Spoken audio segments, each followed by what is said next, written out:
ആകാശവാണി. നമസ്കാരം. പ്രത്യേക വാർത്താ ബുള്ളറ്റിൻ വായിക്കുന്നത് കാർത്തിക വിശ്വംഭരൻ. 2 ദിവസത്തെ സന്ദർശനത്തിനായി മലേഷ്യയിലെത്തിയ പ്രധാനമന്ത്രി നരേന്ദ്രമോദി മലേഷ്യൻ പ്രധാനമന്ത്രി അൻവർ ഇബ്രാഹിമുമായി കൂടിക്കാഴ്ച നടത്തി. പ്രതിരോധം, സമുദ്ര സുരക്ഷ, ഭീകരവാദ പ്രവർത്തനങ്ങൾ തടയുക ഉൾപ്പെടെയുള്ള വിഷയങ്ങളിൽ ഇരു രാജ്യങ്ങളും ചർച്ച തുടരുമെന്ന് പ്രധാനമന്ത്രി നരേന്ദ്രമോദി പറഞ്ഞു. സെമി കണ്ടക്ടർ, ദുരന്ത നിവാരണം, സുരക്ഷ തുടങ്ങിയവയുമായി ബന്ധപ്പെട്ട ധാരണാപത്രങ്ങളും ഇരു രാജ്യങ്ങളും കൈമാറി. മലേഷ്യയ്ക്ക് ആസിയാന്റെ അധ്യക്ഷ പദവി ലഭിച്ചതിൽ പ്രധാനമന്ത്രി അഭിനന്ദനം അറിയിച്ചു. ഇന്നലെ ക്വാലാലംപൂരിൽ ഇന്ത്യൻ സമൂഹത്തെയും ശ്രീ നരേന്ദ്രമോദി അഭിസംബോധന ചെയ്തിരുന്നു.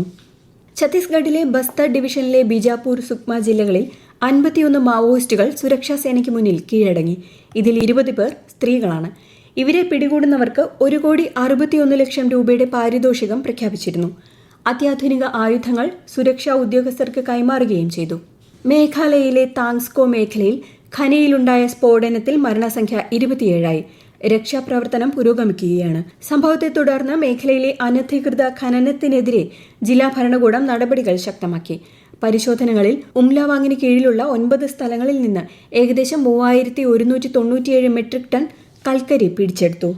പ്രധാനമന്ത്രി നരേന്ദ്രമോദി വിദ്യാർത്ഥികളുമായി സംവദിക്കുന്ന പരീക്ഷാ പേ ചർച്ച 9ാം പതിപ്പിന്റെ 2ാം ഭാഗം നാളെ രാവിലെ 10 മണി മുതൽ പരിപാടി പ്രക്ഷേപണം ചെയ്യും. തമിഴ്നാട്, ഛത്തീസ്ഗഡ്, ഗുജറാത്ത്, അസം എന്നിവിടങ്ങളിൽ നിന്നുള്ള വിദ്യാർത്ഥികളുമായി പ്രധാനമന്ത്രി സംവദിക്കുന്നതാണ് 2ാം ഭാഗം. ആകാശവാണിയുടെ എല്ലാ നിലയങ്ങളിലും യൂട്യൂബ് ചാനലിലും പരിപാടി ലഭ്യമാകും. സിയാൽ എയ്റോ പാർക്ക് ആദ്യഘട്ടം മുഖ്യമന്ത്രി പിണറായി വിജയൻ നാളെ ഉദ്ഘാടനം ചെയ്യും.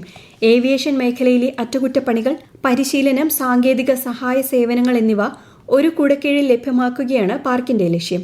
കൊച്ചി വിമാനത്താവളത്തോട് ചേർന്നുള്ള 36 ഏക്കറിലാണ് എയ്റോ പാർക്ക് സജ്ജമാക്കിയിരിക്കുന്നത്. 1ാം ഘട്ടത്തിൽ 101 കോടി രൂപയുടെ പദ്ധതികളാണ് കമ്മീഷൻ ചെയ്തിട്ടുള്ളത്. 131ാമത് മാരാമൻ കൺവെൻഷന് ഇന്ന് തുടക്കമാകും. മലങ്കര മാർത്തോമ സുറിയാനി സഭയുടെ മിഷനറി വിഭാഗമായ മാർത്തോമ സുവിശേഷ പ്രസംഗ സംഘത്തിന്റെ നേതൃത്വത്തിൽ സംഘടിപ്പിക്കുന്ന കൺവെൻഷൻ പമ്പ മാരാമൺ മണൽപ്പുറത്ത് ഈ മാസം 15 വരെ തുടരും. ലക്ഷദ്വീപ് പോലീസ് വകുപ്പിന്റെ നേതൃത്വത്തിൽ 3 പുതിയ ക്രിമിനൽ നിയമങ്ങളെക്കുറിച്ച് ബോധവൽക്കരണ പരിപാടികളും പ്രദർശനവും ആരംഭിച്ചു.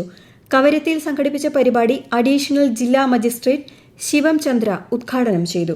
കുറ്റാന്വേഷണത്തിന് ഉപയോഗിക്കുന്ന ഫോറൻസിക് കിറ്റുകൾ, അടിയന്തര പ്രതികരണ സംവിധാനങ്ങൾ എന്നിവയും പൊതുജനങ്ങൾക്ക് പരിചയപ്പെടുത്തി.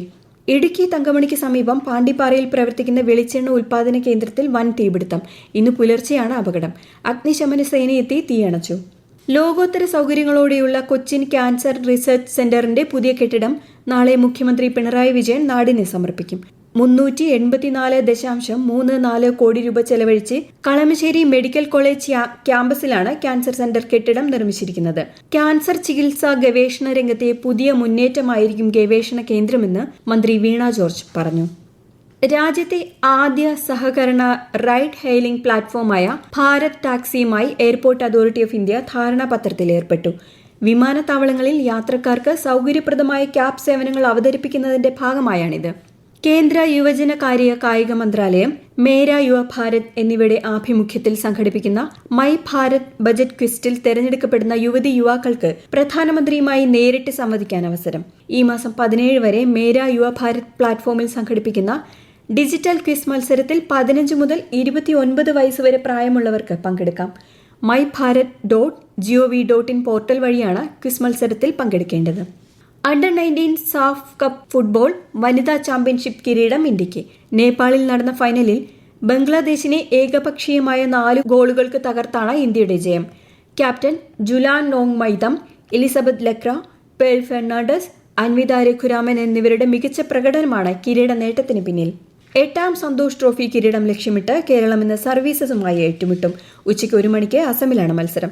സെമിയിൽ പഞ്ചാബിനെ പരാജയപ്പെടുത്തിയാണ് കേരളം ഫൈനലിലെത്തിയത്.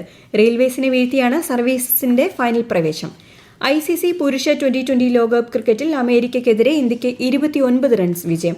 ഇന്നലെ മുംബൈയിൽ നടന്ന മത്സരത്തിൽ ഇന്ത്യ ഉയർത്തിയ 162 റൺ വിജയലക്ഷ്യം പിന്തുടർന്ന അമേരിക്കയ്ക്ക് നിശ്ചിത ഓവറിൽ 8 വിക്കറ്റ് നഷ്ടത്തിൽ 132 റൺസ് എടുക്കാനേ കഴിഞ്ഞുള്ളൂ.